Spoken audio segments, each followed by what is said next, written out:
South Korea's national debt topped the 600 trillion won or $510 billion mark for the first time in 2016, mainly due to increased welfare spending as well as fiscal measures to boost the economy. What's more worrisome is that the country's debt is on track to expand even further. Kim Min-ji takes a closer look.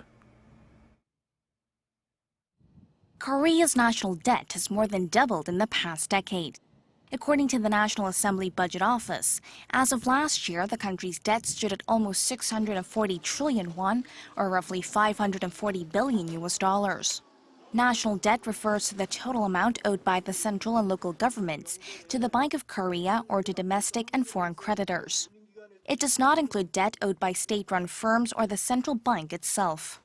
The national debt has been climbing in line with the expanding size of the economy. In 2008, it topped the 300 trillion won mark, or about $260 billion, rose to over $400 billion by 2013, and topped $500 billion by 2015.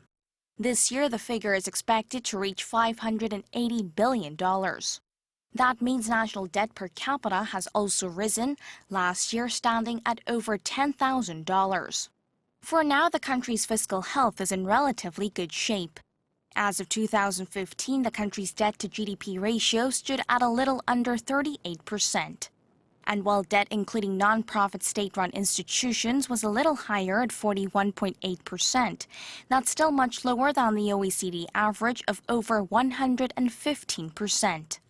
What's worrisome is that Korea's debt is growing faster than its GDP.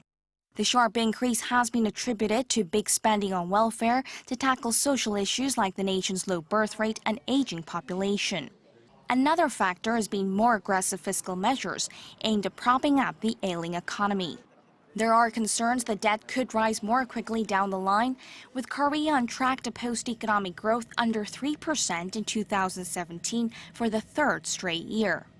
Also, there is a presidential campaign coming up sometime this year, which often sees candidates making expensive pledges.